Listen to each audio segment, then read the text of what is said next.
have 2 bolsters, a blanket, 2 blocks, and a salt bag. And we're going to start laying out over those nice bolsters.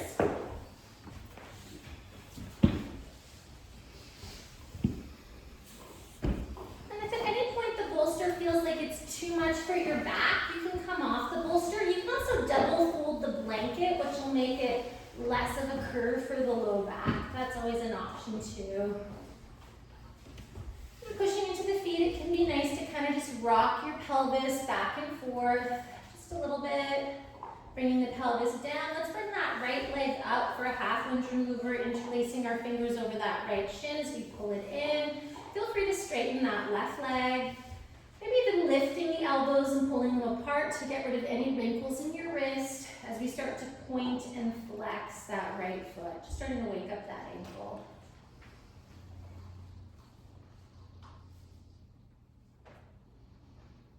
And then pointing that right foot, let's draw nice big slow circles with your foot.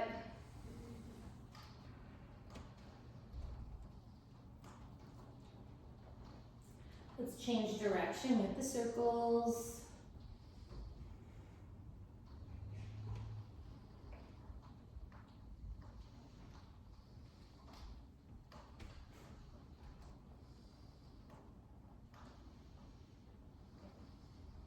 And then let's flex the foot, sole the foot flat. Let's curl the toes like we're holding on to a pencil. Let's point the foot like a dancer. Let's flip the toes back to us.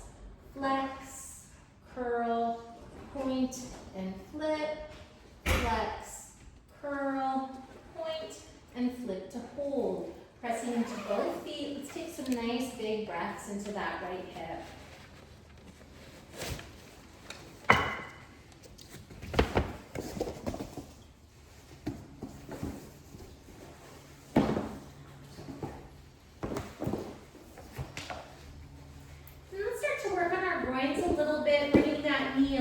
Towards the left and doing like sort of crescent moon type shapes as we draw that knee to the left.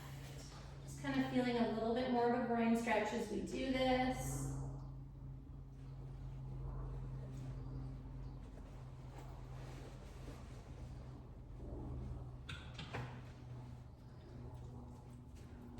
And then finding a spot that might be a little bit tighter, a little more sensation, just holding into that spot as we continue to take some big, beautiful breaths.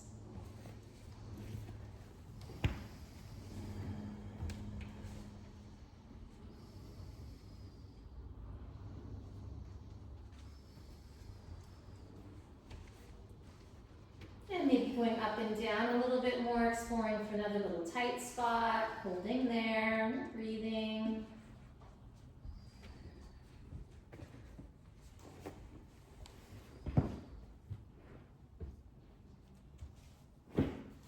And then letting that knee come over its own hip, letting that foot come onto the floor, bending the opposite knee. Wiggle the pelvis if you feel like you need to. Bring your left leg up, interlacing your fingers with the left grip as you draw that left leg in. Lift your elbows, float them apart. Feel free to straighten that right leg if you fancy as we point and flex that left foot.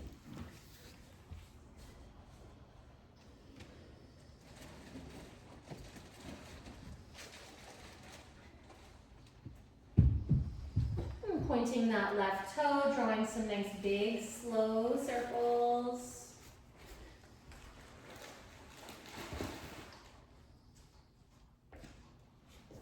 Changing direction with the circles.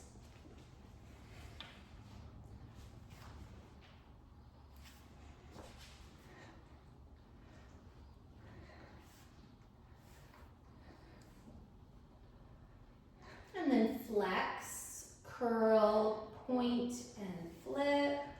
Flex, curl, point, and flip. One more round. Keeping those nice active Barbie feet, pointed foot with the flip toe. Let's take 5 breaths into that left hip.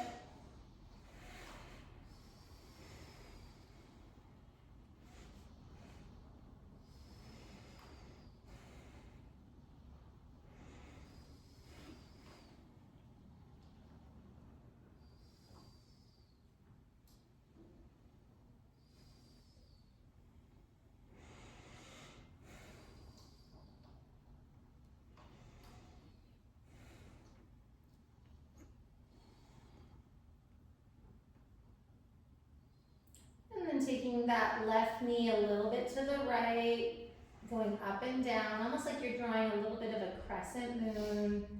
Starting to feel that left groin, both feet nice and active, right heel centered, no rotation in that right leg.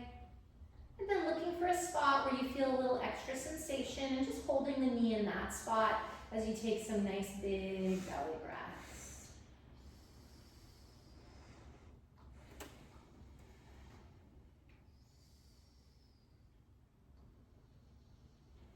And exploring a little bit deeper, finding another little spot. And breathing into that space.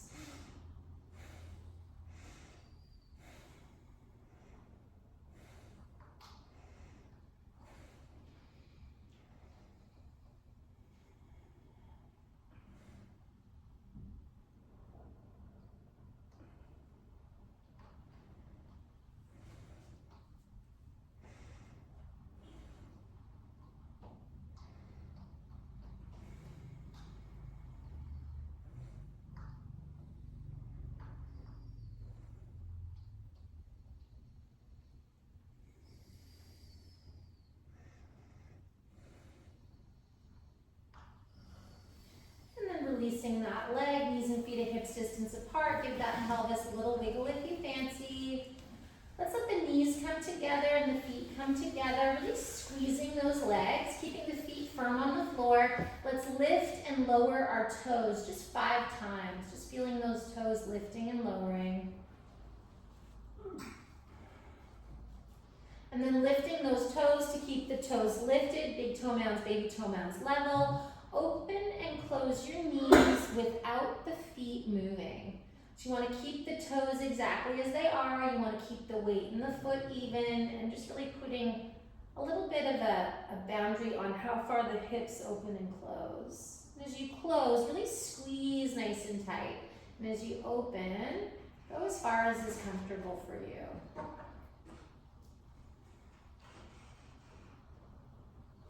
And then letting those knees come wide. We're going to take our salt bag, and I like to put it like the shape of a diamond between my pubic bone, navel, and hip bones. Let's bring those arms out beside us, palms facing up. The higher the arms, the deeper the stretch in the shoulders, right? The lower the arm, the more mellow. We can also touch our body. Now, imagine that you could push your arms down into the floor. Imagine there's crutches in your armpits, and lift your armpits up into your shoulders using those imaginary crutches. And then imagine you could move the skin of your armpit from the back armpit to the front armpit. Lift your sternum a little, and then relax your trapezius muscles down your back. Start to take some nice big, huge belly breaths. So with each inhale, you're going to feel that salt bag lifting and rising. And with each exhale, you're going to feel that salt bag sinking, shrinking, falling.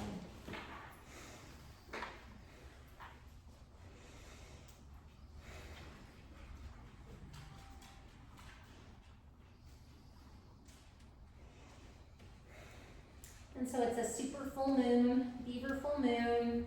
A great time just to kind of reflect. We're halfway through fall, a little more than halfway. Checking in on if we're keeping any promises that we made to ourselves for this season. And if not, what do we need to get up to? And then depending on what it is I need to work on, I like to make a mantra based on that.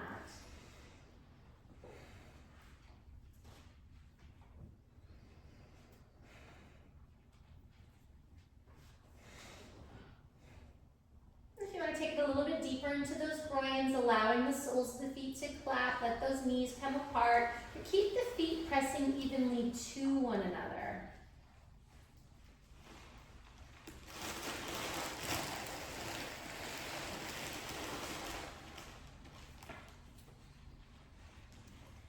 And feel like you could imagine that you could go to your outer hip, which is kind of just above the curvy bit of your butt that's close to the blanket, and lift that up towards your inner groins.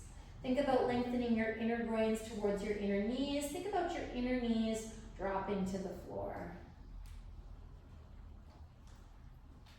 Press the feet to one another.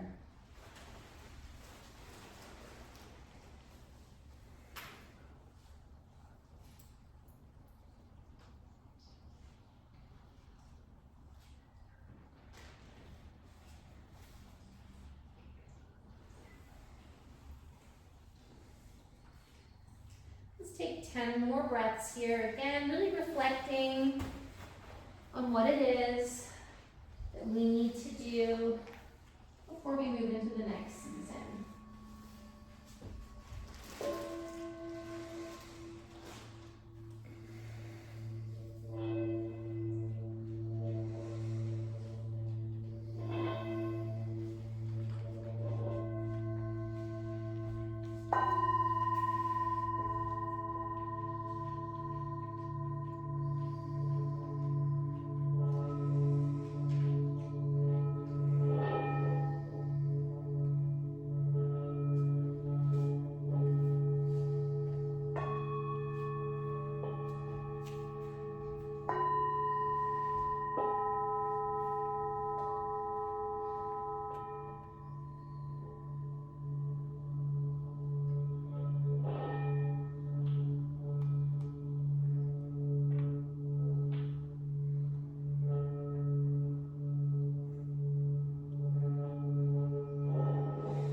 Those 10 breaths are complete. We're going to draw those knees up nice and slow. Knees and feet at hips distance apart. Feel free to pick up your pelvis, give a little wiggle, a little shake.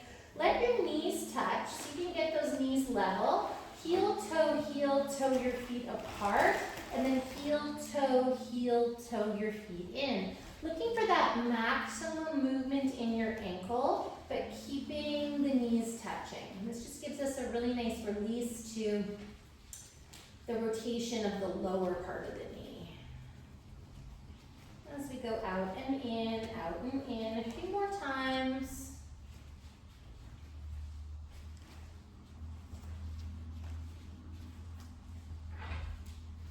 One day we want to have our ankles just kind of in a straight line with our knees, but if that causes us to feel our knees a little bit, we can take our feet further away from us. And with this next walking out, we're going to walk out as far as we can comfortably without feeling our knees. We're going to pigeon toe. We're going to push all 10 toes into the ground, almost like the toes are pushing down into piano keys and pulling towards our toe mounds. We're going to push into the big toe mound, the baby toe mound. We're going to push into the inner heel and the outer heel. And so the muscles of the legs are really, really active here. And then I want you to imagine that there's balloons in your arches, and you're going to lift your arches up off those balloons. Then imagine there's a stick between your heels, and your outer heel is going to squeeze the stick, your inner heel is going to drop the stick. Let's take all 10 fingers if we can and squeeze the shoulders, and see if we can get those elbows as close to the floor as possible. Relax your trapezius muscles down your back, and then we're going to start with opening and closing our elbows like gates. So as we exhale, we're going to bring those elbows to touch. As we inhale, we're going to bring the elbows as close to the floor as we can without any discomfort. Now, use your eyeballs and see if you can get those elbows perfectly symmetrical. Often one elbow's a little closer than another.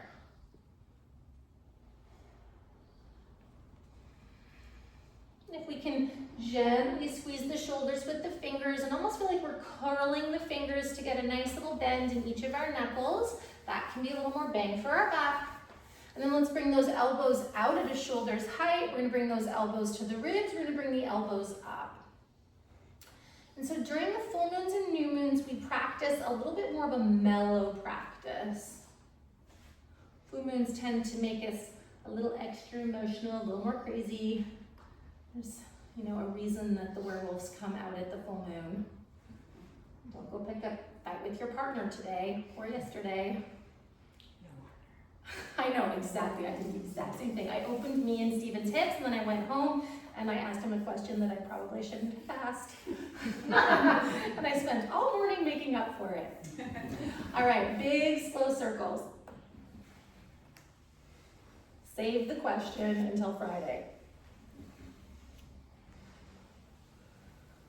least we can blame it on the moon, right, and not us. It's the moon's fault.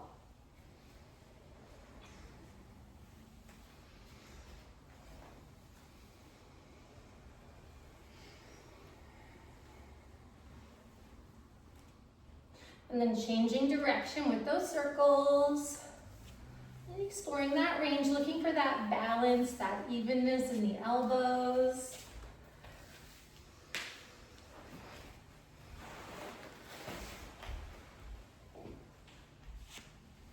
And keeping those feet nice and active.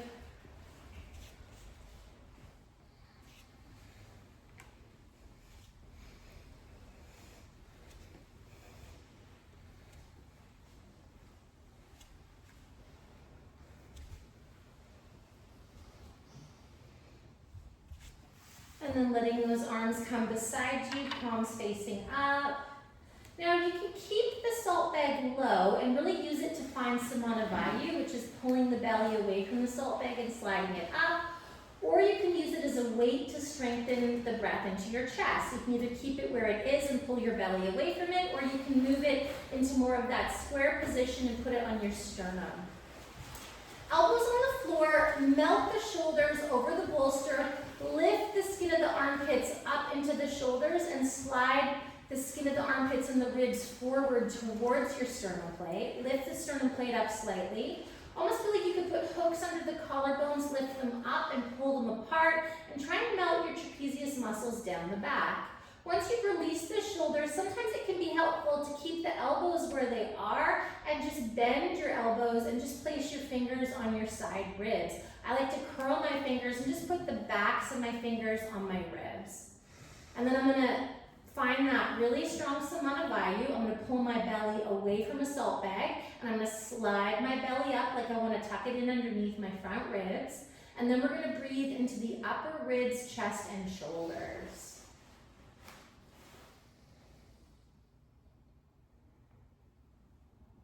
And so the chest moves in all directions. Out to the sides, down to the bolster, and up into the sternum plate. Feeling that gentle breeze of breath on the inside of your nostrils.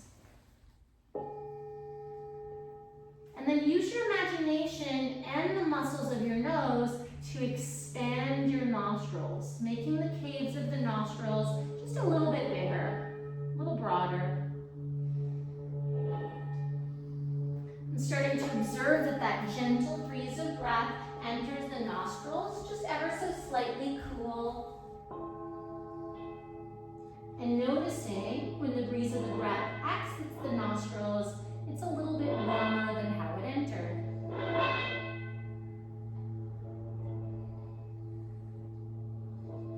Inhale, breath enters the cave of the nostrils, slightly cool.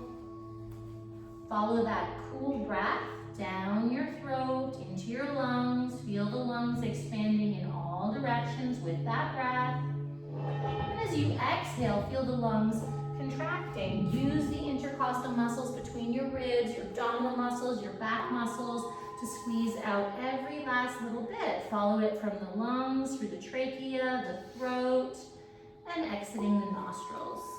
Observing that it's just a little bit warmer as it leaves. Then once you find that breath within your body, use your mind to slow down and smooth out that breathing. Like a gentle day at the beach. You barely feel that breath on the skin of the inside of your nostrils. But you do observe that it's just a little bit cooler as it enters and a little warmer as it exits.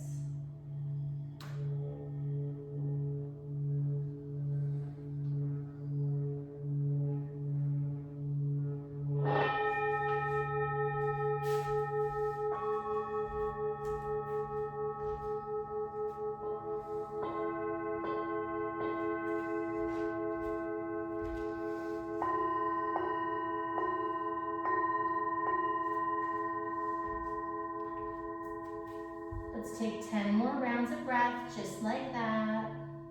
in and out of your nostrils. Feel free to plant a seed of intention using mantra, something suitable for fall with each and every one of those breaths.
When those 10 breaths are complete, we're going to heel toe our feet back in, knees and feet at hips distance apart, pick up our pelvis, give a little wiggle, little shake. We're going to do the number 4 pose. So if you know if your hips are tighter, coming off the bolsters is a great option right now. So rolling off to the side, you can do this flat on your back, and you can use the blanket underneath your head. So that's a great option, definitely for Keith and for John. So we're going to take that right ankle into the number 4 pose, and we can have less of a stretch by sliding the foot away from us. We can have more of a stretch by sliding the foot to us. We can take our block and put it on whatever height we want to underneath that left heel. We're going to dig the left heel either into the floor or the block, and we're going to find the soles of both feet nice and active. And then bringing our fingers to our hip bones, really observing if we're twisting left or right, and see if we can get out of that habit of twisting right. Think about moving that right knee away from your right shoulder.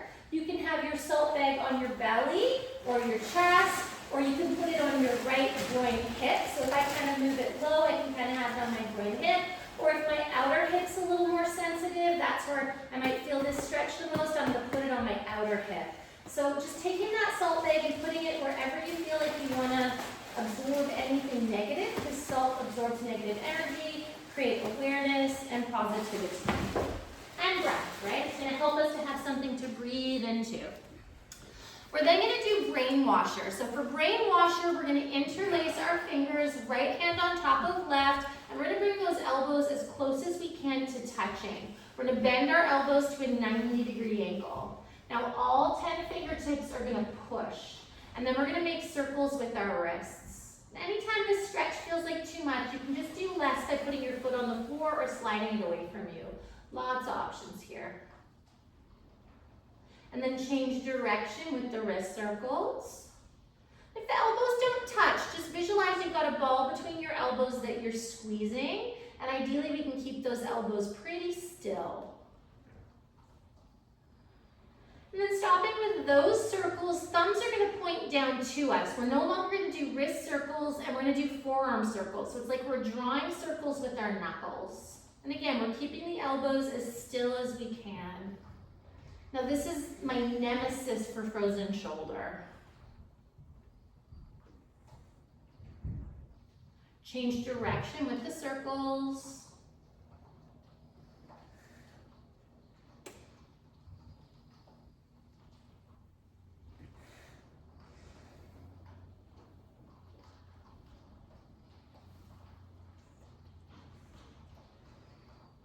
And stopping with those circles, try and keep your wrists and your elbows level as you slide your elbows up and you slide your elbows down. So it's almost like like we have to lift the wrists up a little bit so that they don't kind of go and dive over the crown of our head. We're just looking for that nice fascial stretch by lifting those wrists as high as our elbows.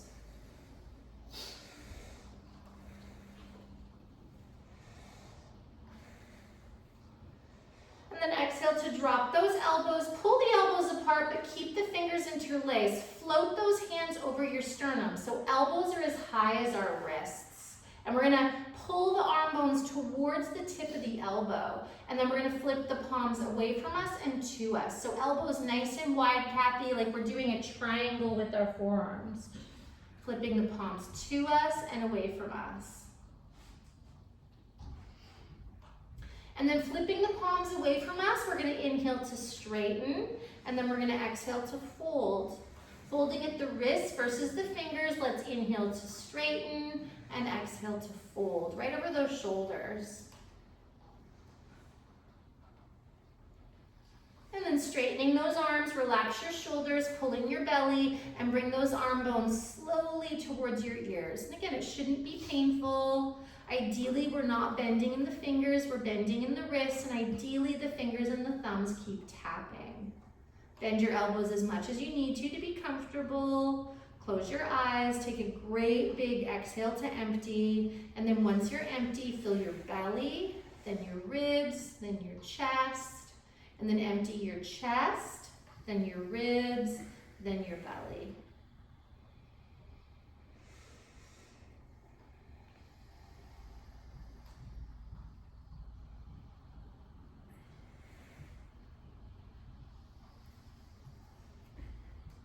Let's take 5 more breaths here.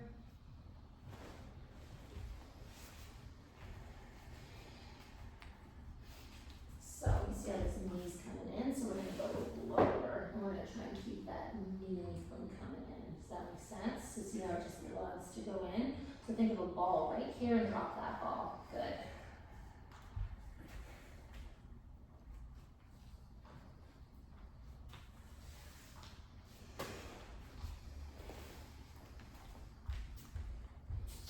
So this is the scene with your down dog. Now do it.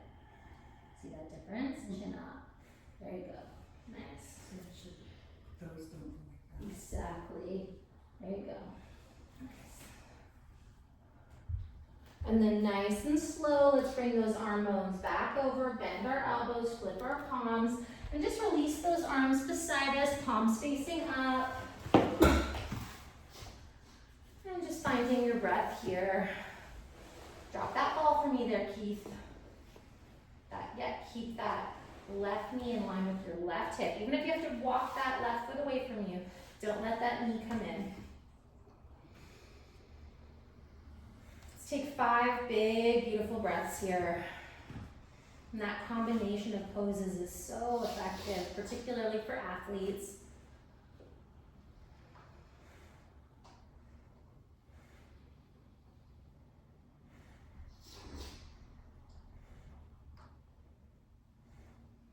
Maybe choosing to rock your head from side to side gently a few times, keeping that chin slightly tucked as you do so. And then chin arrives in center. Take your left foot to the floor and slide it away from you. Draw that right knee towards your navel, uncross, and then open and close that right knee a few times just to bring that knee back to neutral.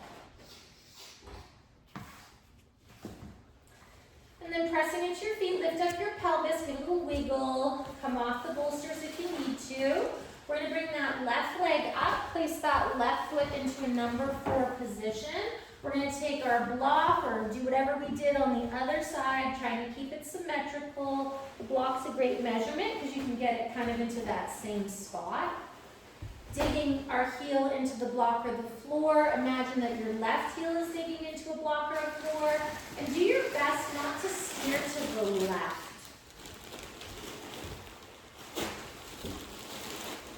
And so watching TV in this pose, I think that was September's habit stacking, is a game changer, right? And I do have bolsters in stock for my holiday store if anyone needs to stock up on bolsters.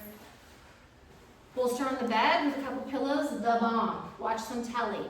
Interlace your fingers, left hand on top of right. Bring those elbows to touch over the shoulders, palms together. And again, if the elbows don't touch, no biggie, don't force it, but imagine there's a ball between your elbows as we start to make circles with our wrists.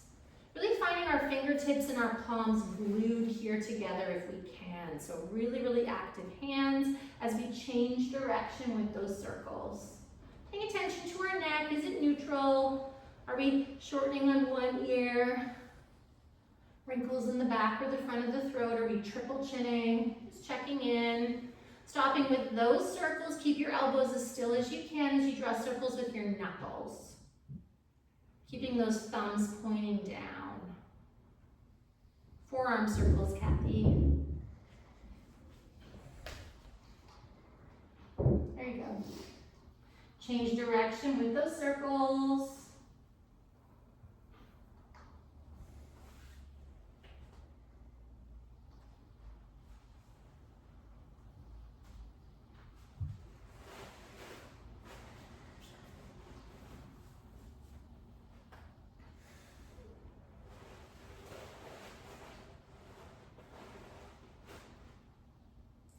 Stopping with those circles, we're going to slide our elbows up and down, lifting the wrists so that they don't go overhead, but that the wrists stay as far away from the floor as the elbows.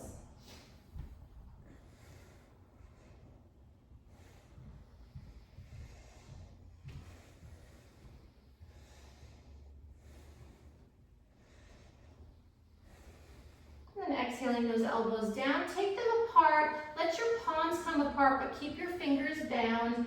Elbows are going to be at a wrist height, and we pull those elbows away from us. We're making a triangle kind of between our spine and our elbows. Pull the elbows away from one another. Imagine the arm bones could move like arrows towards the tip of our elbow, and then flip our palms one way and the other way. So just rotating our hands to start with, looking for maximum rotation here.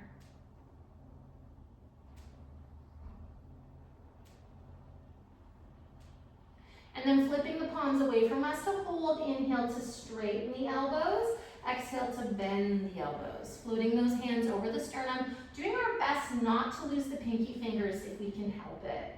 Imagine they're karate chopping the opposite pinky finger to keep them in line. Folding at the wrists, not the fingers.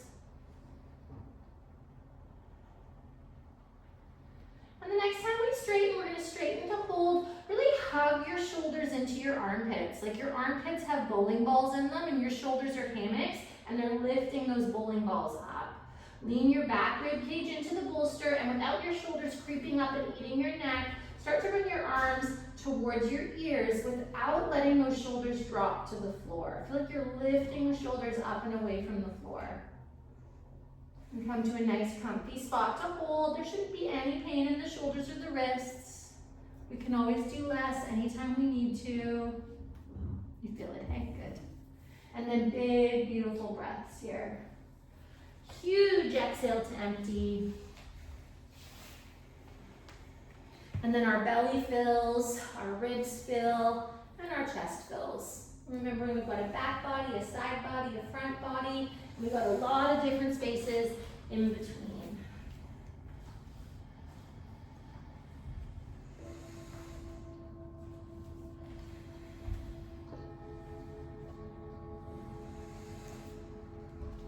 You okay there?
10 reps are complete. We're gonna bring our arms back over nice and slow, bend our elbows, flip our palms, release those arms beside us. Let those shoulders melt.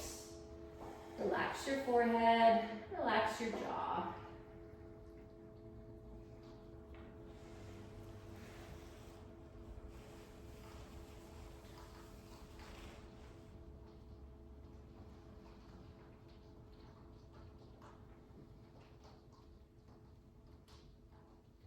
And then letting your right foot come onto the floor. Draw that left knee towards your navel, uncross. Just kind of open and close that knee a few times.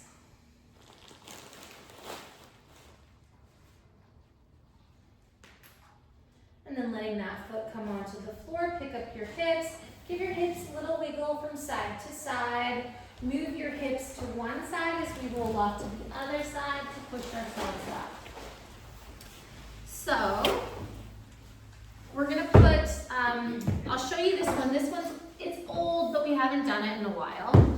So I'm gonna show it to you and then we can do it together. So we're gonna lay on our side to start with. That's gonna be the first part of the pose, and we're gonna have our salt bag handy. Now if you don't, you've got 2 bolsters, so we're good, Kathy. We're gonna put our head on here, right? We're gonna bend our knee a little bit, and we're gonna place this knee onto the bolster. So what we're looking for is that the ankle, the knee, and the hip are on the bolster and that our hip is level.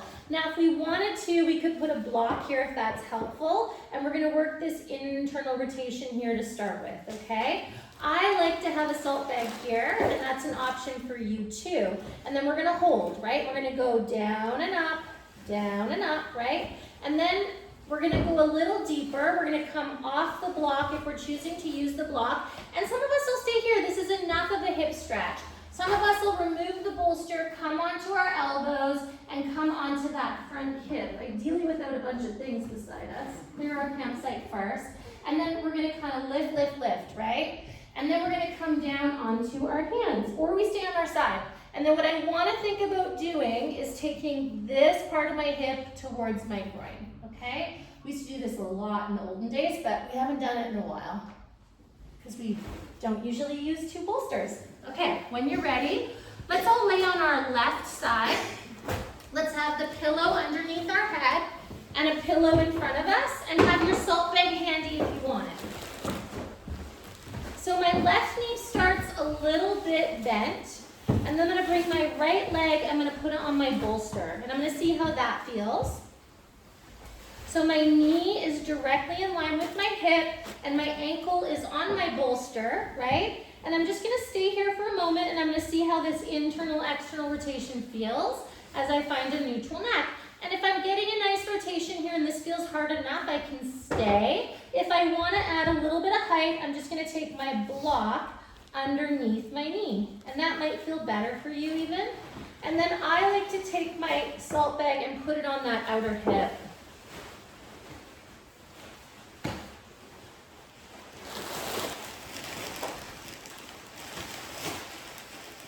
Try to count your sets roughly. I'm going to time it, but one hip might be easier than the other, so counting how many you do, keeping your foot nice and active.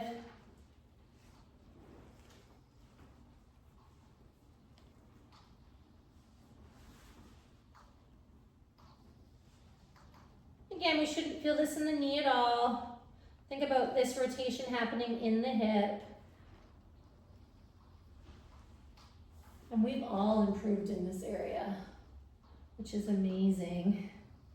Nice. And then we're gonna lift that ankle up. Now you don't have to do this. This is a little bit, I call this the dirty adjuster. You're your own adjuster. You can I take my middle finger, I come around my butt, I touch my mid-groin, I pull it to my back groin. My back groin is just underneath my sit bone, and I'm gonna massage just underneath my sit bone. I'm gonna see if I can get a little more range, right? And I like to do that because it just gives me the nicest release, and that's a tight spot. And then just breathing into that hip. And one day we're gonna get a pretty even internal, external rotation. Rest when you need to, right? And then just adding a little pressure to that attachment point of the hamstring if you like. It gives me this kind of fascial burn. If I don't touch it, it's less fascial burn. If I attach find that attachment point, I just get more fascial burn, which is good. It means the fascia is releasing. And fascia is like saran wrap that wraps our muscles. And if it's stuck, you know how saran wraps get stuck on meat? It's stuck, whereas we want that saran wrap to slide. So it's like we're massaging between the meat and the saran wrap to get it to release. Good. And then let that come down. Let's do a shin lift since we're here. So without the knee moving, we're gonna do just a nice little shin lift. I'm trying to keep that knee where it is. Good. And then bend that knee. Remove the block. If you're using the block, make sure your whole leg is on that bolster and your foot's nice and strong. And then think of an internal rotation. You can stay here, you can twist a little bit, right? Or you can twist a lot. You can adjust that salt bag. I like to tuck my toe and kind of pivot, and then I like to come down onto my forehead.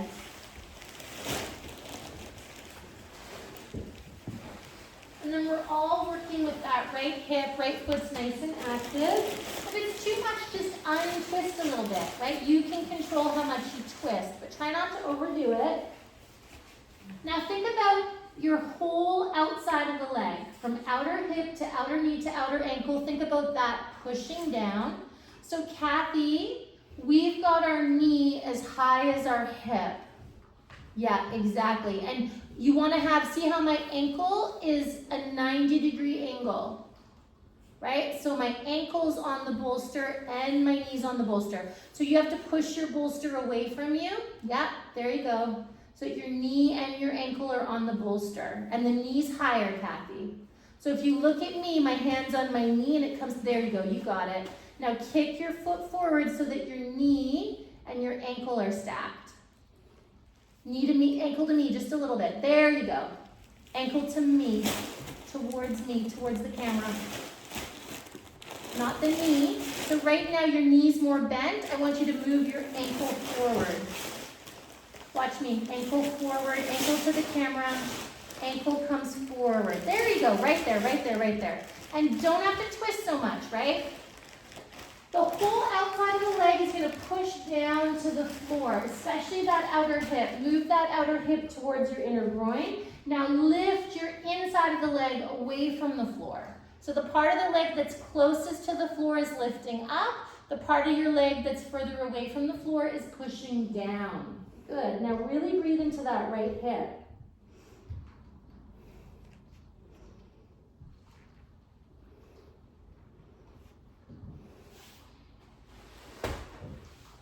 Pull your belly towards your back.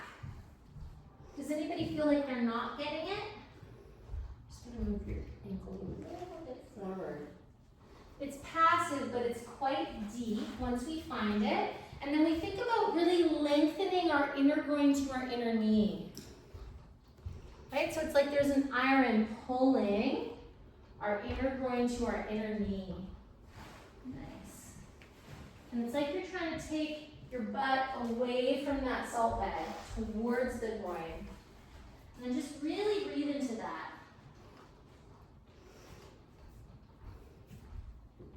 With each inhale, visualize that space expanding. With each exhale, visualize that space gently contracting. Both feet nice and strong.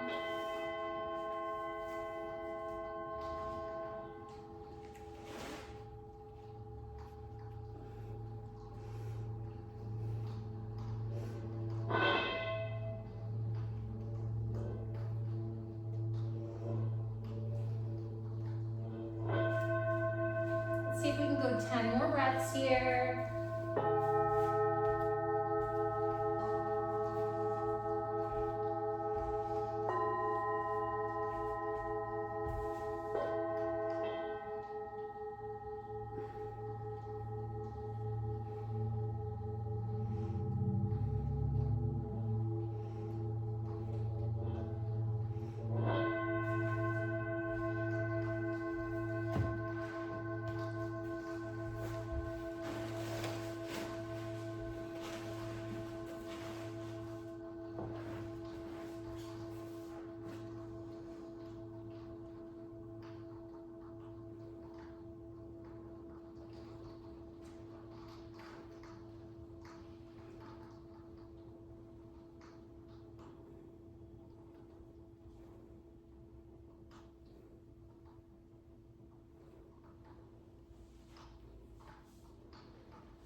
Now to come out of this, you just kind of take your bottom elbow forward and you just kind of pull that right knee to you, nice and slow.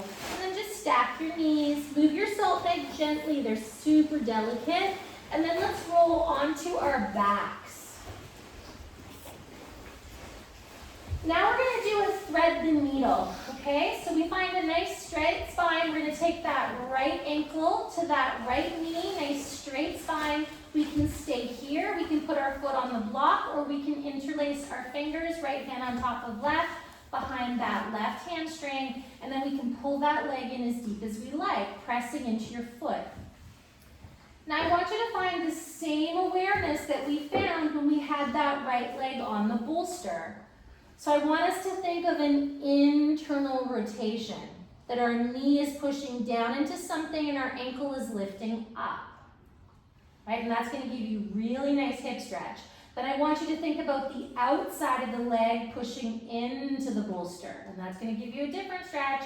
And then I want you to think about the inside of the leg lifting off the bolster.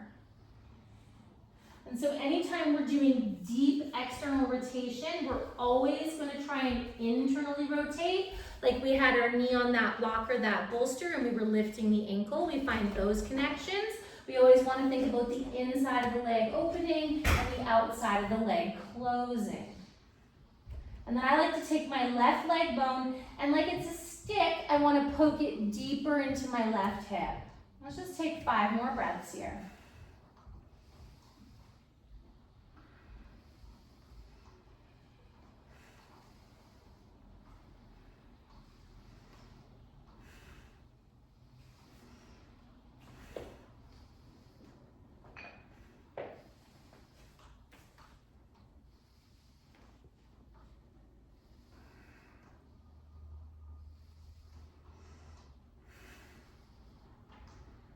Really think of that internal rotation, even though you're not moving it. Think of the muscles that would internally rotate it, like you're rolling the groins. And then release that foot down, draw that knee towards your navel, uncross, open and close that knee a couple times. And then either feet on the floor or Shavasana, and I just want you to feel the difference between your right hip and your left hip.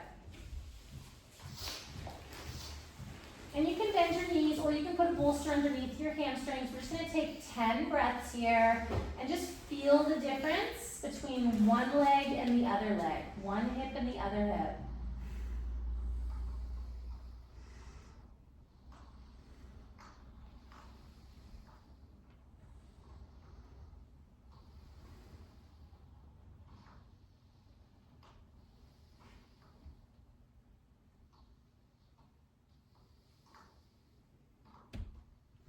Generally, that right leg feels longer, lower. Same with the hip. Even my right shoulder feels lower. If I straighten my arms, my right arm feels longer. And it feels like when I take a breath that it's almost like it gets sucked into the right side of my body. As if my body were a balloon and the right side has already been blown up once or twice and the left side is still that kind of stubborn balloon that's slower to take the breath. I'm just starting to notice when one side of our body is tighter than the other, so life isn't perfectly symmetrical. So that we can do random acts of stretching when needed. Then when you're ready, you feel like you found that, you're gonna bend your knees, you're gonna roll to your right. So you're gonna move that bolster so it's on your right side. And you're going to put a bolster underneath your head. You've got your salt bag, you've got your block if you need it.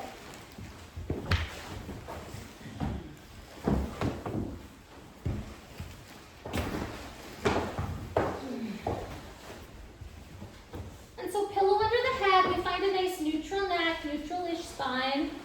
We're going to put our right leg is just going to be slightly bent as we take our left leg onto the bolster. So the top of the bolster is level with our hip so that our knee is coming straight out of our hip and our ankle is a 90-degree angle with our knee. And the bottom leg can be a little bit bent. And then we're just going to see about internal rotation here.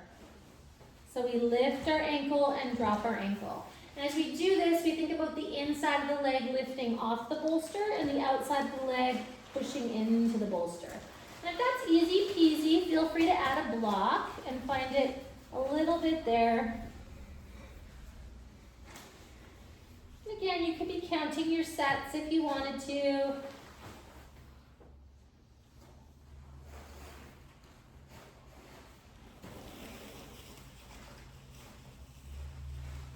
And one groin may not be the same as the other groin, but one day we'd like it if they could be.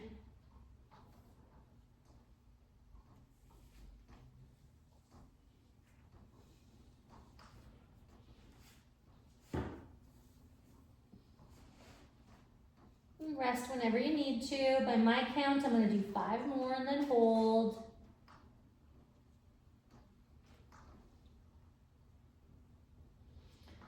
And then lifting up, I like to take my middle finger, that's optional, bring it to my inner groin, just kind of feel that, and then I track to my back groin, which is just below my sit bone, and I like to rub that space. I can do that a couple times if I want to. It's really good to get in there with some oil in the shower. Good, and then if I hold that spot right below my sit bone where my hamstring attaches, which we call our back groin, I get more of a fascial release. I'm not pushing into the block, it's almost like I'm lifting off that block. Big, beautiful breaths here. And if this is a really tight spot for you, then this is a really easy setup for TV. That'll be our November habit stacking, is internal rotation, because that's the spot that we look at first for arthritis in the hips. I don't want to freak anyone out, but we definitely want to make sure we keep that internal rotation, because that's where the arthritis likes to creep in.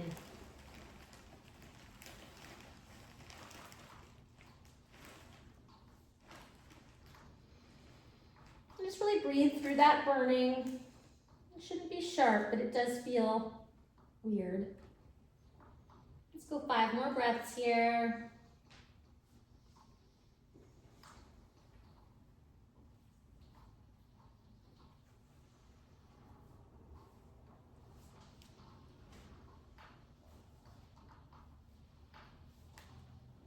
And when those 5 breaths are complete, bring your ankle down, remove the block if you're using the block, and then staying here is great, and you can just kind of slide your hip back a little bit to get more stretch, right? Some of us who want more of a stretch, and again, each hip's different, we make sure our ankle and our knee are supported, we make sure that it's a nice active foot.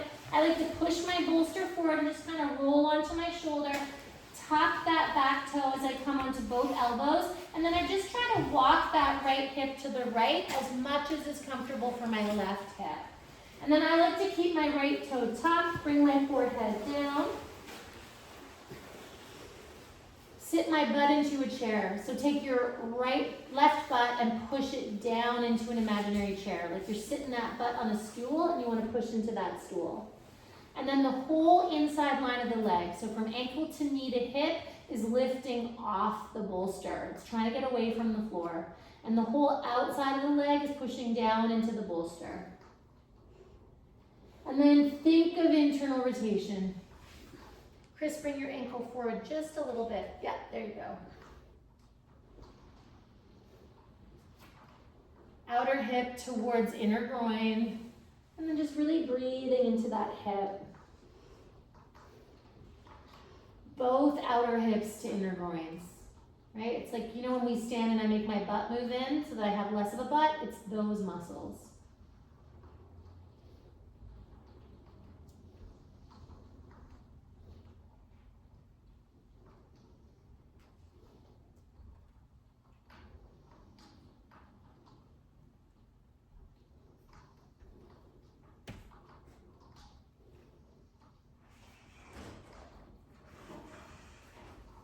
Focus on your body, focus on your breath.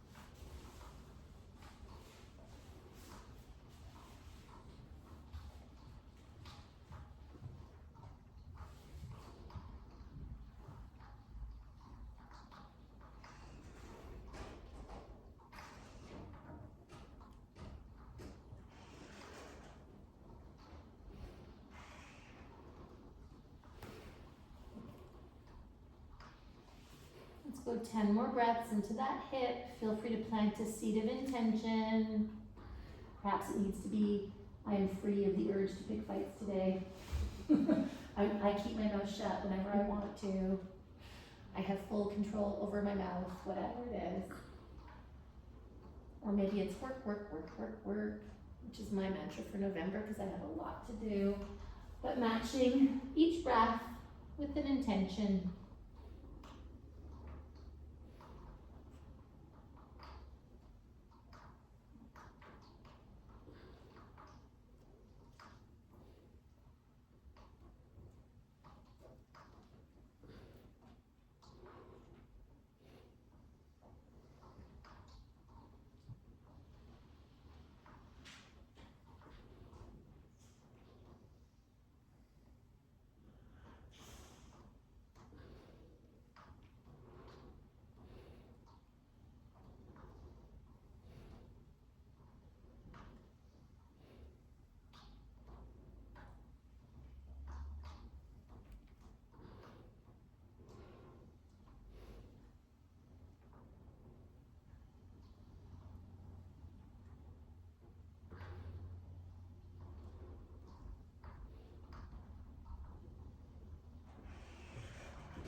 Then when those 10 breaths are complete, just kind of moving your right elbow to the left, and then I just like to kind of bend my right knee as I pull my left knee to me so that I can stack my knees. And I'm just laying on my side. Take a couple breaths there.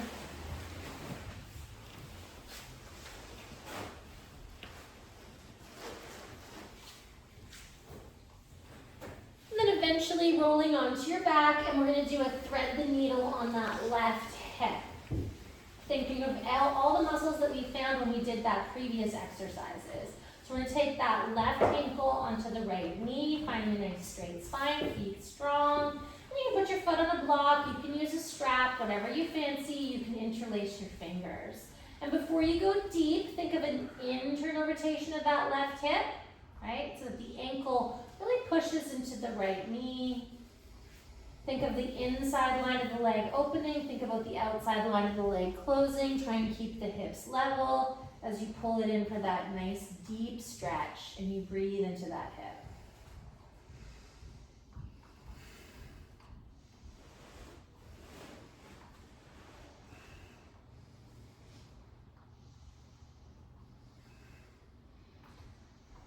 Really focusing on where you're feeling maximum sensation of stretch, breathing into that space.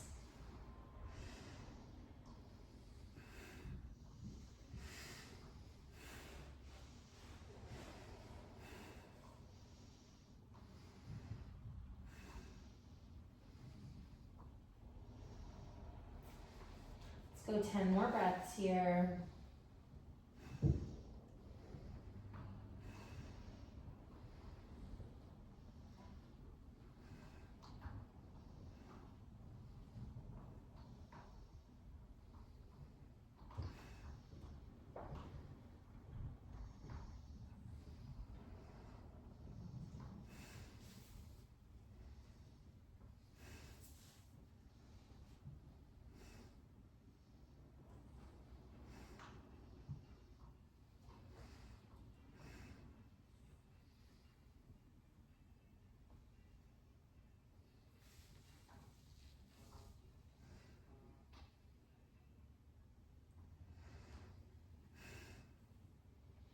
And when that feels complete for you, let that right foot come down. Left knee draws towards navel, uncross, open and close that knee a few times. And then when you're ready, we're gonna roll off to the side, push ourselves up. We're gonna take our two bolsters, one in front of the other, towards the back of our mat, but not right at the back of our mat. So they're like this. And then we're gonna lift up onto those bolsters. But we're sitting on the back bolster and our thighs are on the front bolster. And we can have our blocks handy if we need them.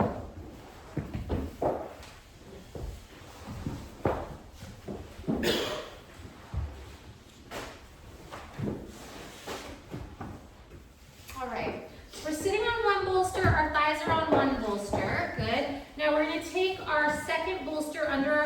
and we're gonna slide it to the left so that our left thigh is on the bolster, but our right thigh is not. And we're gonna pull that right foot back to us. We're gonna interlace our fingers and find as straight as spine as we can. And we can be leaning back a little bit, that's fine. See if you can find the center of your sit bones. We want the big toe heel edge of the foot to be touching the bolster, so that if we lifted the foot, it would be touching the inner thigh or the inner leg. We don't want it to be wide, we want it to be nice and close. And then we're gonna let the knee go out to the side without the foot moving, and we're gonna bring our hands to the thigh.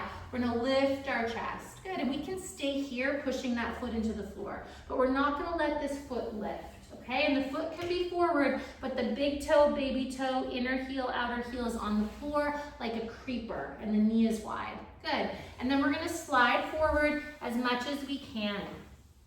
Straight spine is optimum here, right?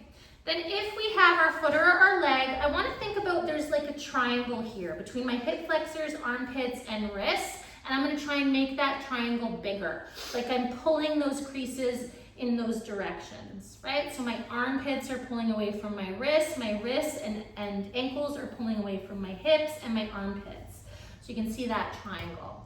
And then once I've really lengthened that triangle and tried to find a nice straight spine, I keep this straight spine, and it's my elbows that bend, which bring my belly down, then my chest down, then my chin down, lift my elbows, pull them apart, and then eventually my forehead might come down, in that order. Right, I'm gonna lift those elbows and pull them apart, like I'm trying to get rid of wrinkles. Push into that right foot like you're trying to stand up. The right butt might lift, but you're gonna push that right butt down. And again, we're gonna avoid any unnecessary hunching. I can stay here, this is a great place to be, or I can go for the bind. If I'm going for the bind, I'm gonna lift up again, making a bigger triangle, and I'm gonna take my right arm to the right, left arm to the left. Good, I'm gonna take it back, internally rotate. I'm gonna bend my right elbow, left elbow, my right hand grabs my left fist.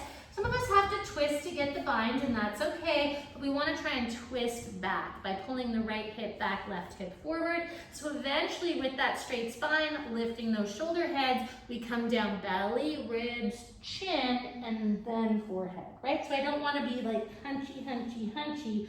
I want to lift up away from the floor to come down. Let's go 10 more breaths here, and wherever we're at, we're getting a great stretch.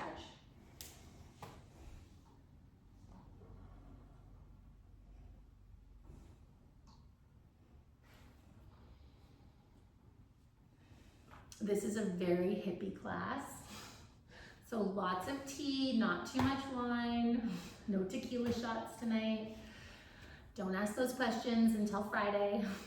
No making that phone call. But get to get it out, right? We store a lot of emotions in our hips and our shoulders, and they lead to tightness, those emotions, right? And tightness can lead to pain. It's not just the gym that makes our hips tight.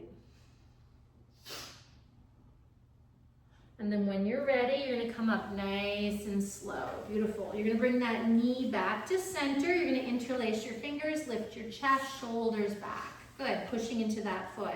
So now your left hand is gonna come onto the bolster beside you. Your knee is gonna stay right over your ankle in line with your hip, and you're gonna place your right elbow on the inside of your knee. So just like your arm is a bolster, your outer leg is gonna push onto that arm, and it's almost like your inner leg is trying to get off that arm, but the knee doesn't move.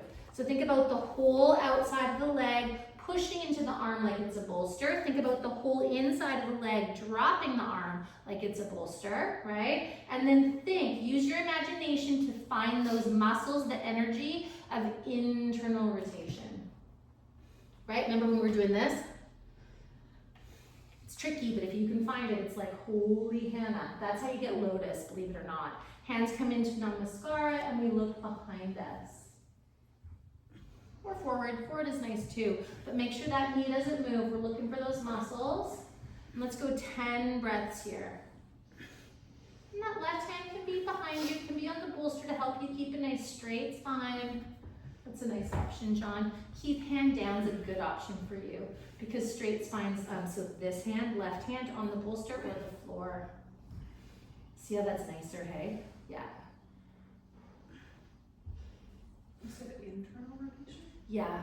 So when I'm doing like deep hips, I want to think of that internal rotation groin rolling. That's how like you get it to release really deep. It's always the opposite of what you think it is, right? Like a lotus is an external rotation, but it's like when you do a forward fold, I think about unfolding, right? When I want to straighten my knee, I think about bending my knee. It's resistance training. And then unwind back to center, interlace our fingers, nice big inhale to lift and lengthen, shoulders back. Left hand stays, right hand can be on the bolster or behind us. Really pull our belly in and back as we rotate. Shoulders away from ears. So again, resisting the urge to hunch to get the bind. You're better off to get those shoulders back and have a nice straight spine. If it's there, you can take your elbow outside your knee to twist a little bit deeper. So here, it's arm against leg, leg against arm. The inside of the leg is pushing into the arm. The outside of the leg is coming off the arm, right? And we think of a really strong pulling back of the belly. If I'm going for a bind, I'm gonna 3 times wedge myself in. But I wanna keep that straight spine. I'm leaning forward, but I'm not hunching. Then I straighten, internally rotate, and the odd freak of nature is gonna get the bind here. But you could just go internal rotation here and take your hand to your hip. If the balance is there and your back is straight, your right hand can come to your left love handle, right? You're gonna get very similar benefits to a bind. You can look back or forward, both are good. I like forward with the bind personally, it gives me a really nice neck release. But if you feel like you need back more, they're just slightly different. Just make sure you do the 2 sides the same. Shoulder heads back. Good. Let's go 10 more breaths here.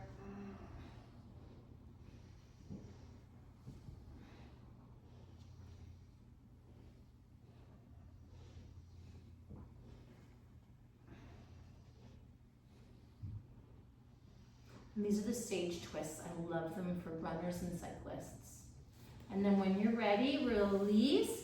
Interlace your fingers, lift your chest, shoulders back, feel those nice collarbones, beautiful. Walk that foot forward, slide both bolsters underneath your thighs.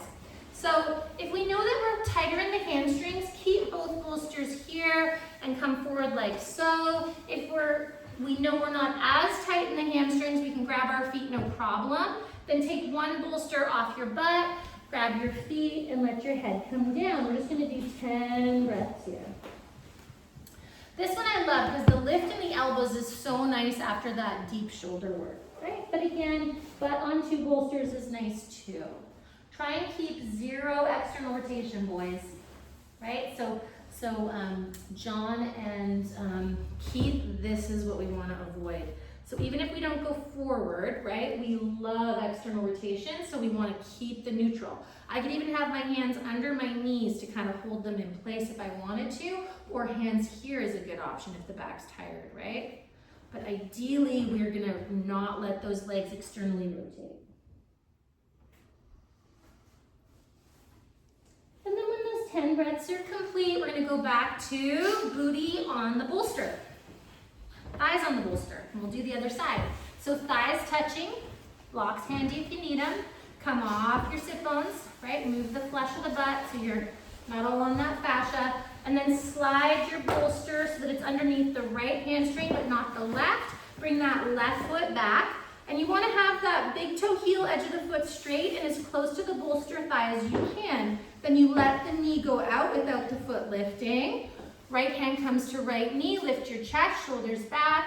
And again, you come forward as much as is comfortable. If this is tight, there's no harm in keeping your hands back, right? This is a great hip stretch. Straight back is better sometimes than this, right? Because this is how we drive our cars and talk on the phone and go to work. So if we have a straight back, we're probably getting a better stretch than coming forward even. And those of us that have the foot, we're gonna lift the elbows or the calf, we're gonna lift those elbows. Think about getting rid of any wrinkles. And then I always like to straighten my arms and really create as big of a triangle as I can. Like my arms are karate chopping up, my torso's going back, my front of my leg is karate chopping to the floor. And then as I fold, I'm gonna come down belly, ribs, chest, chin. I lift my elbows so there's no wrinkles in my wrist. Once the chin hits, then I'm going to tuck the forehead. Just breathing here. Push into that left foot like you want to stand up off that bolster.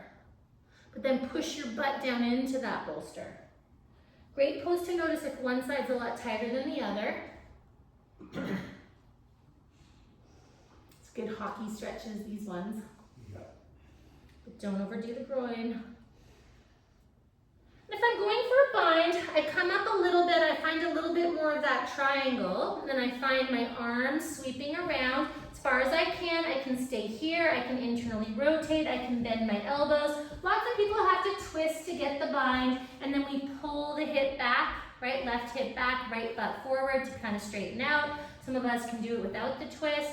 The secret sauce is to lift the shoulder heads away from the floor. And then the belly comes down, ribs come down, chest comes down, chin comes down, and then finally the forehead comes down. But there's a really strong sensation of lifting those shoulder heads. Good. I'm just breathing here, pushing into that foot. And we took 10 more breaths in the bind. So think of that imaginary internal rotation to get really deep into the head of that femur. It's like the knee is pushing into something and the ankle is pulling away from that thigh or that bolster or that block.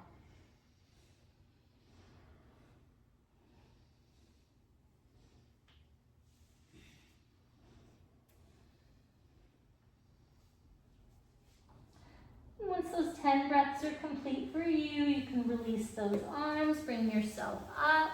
Bring that knee back over its own ankle, whatever that looks like. Interlace your fingers. Big inhale to lift the chest, shoulders back.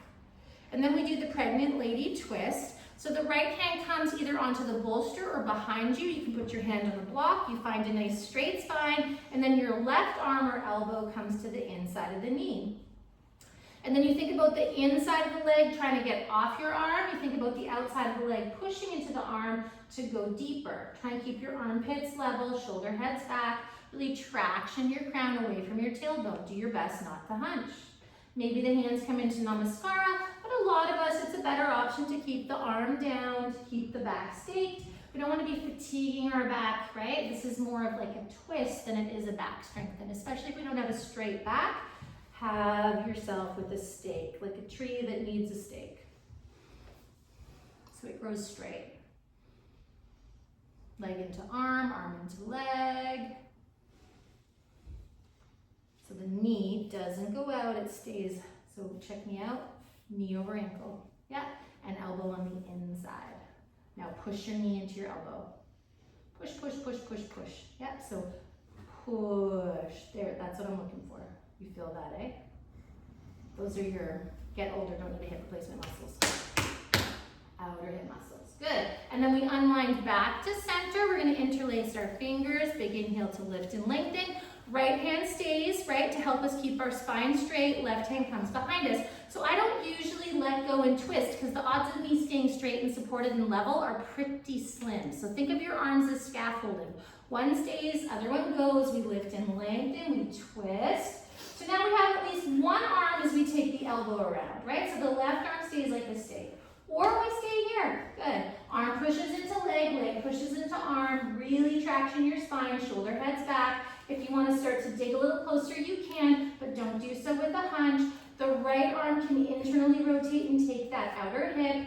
If you can keep a straight back and shoulder heads, then the left hand can come to the left handle, but keeping the spine straight is way better than lifting your hand, right? If I'm going for full bind, then I'm going to almost forward fold over that leg, but keeping the spine straight and the shoulder heads back. I'm going to internally rotate, bend at the elbow, and sweep both hands around. Okay? Back or forward, whatever you did last time, both are nice. Just keep it symmetrical. Watch that right leg, heel centered, toe straight, both feet nice and strong. So do you feel like that's forcing it? Yeah. Should we be forcing it? So I would say do like a lot less than what you think you should. Do you know what I mean? I know it's really hard to take that in. That's really good advice.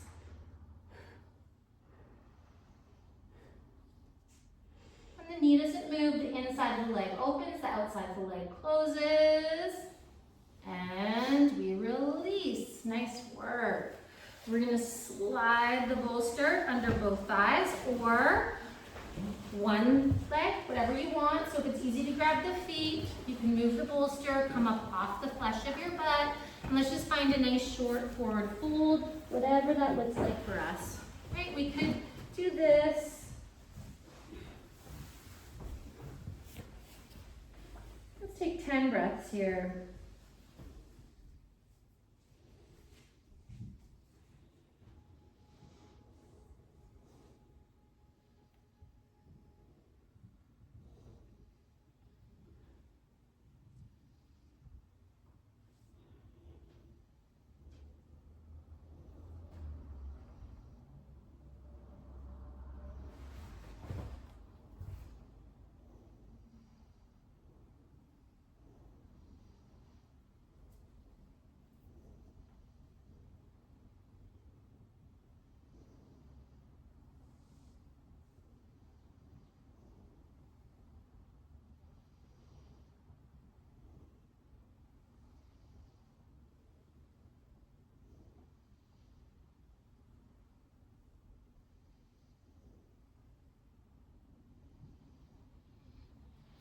And then when you're ready, up you come.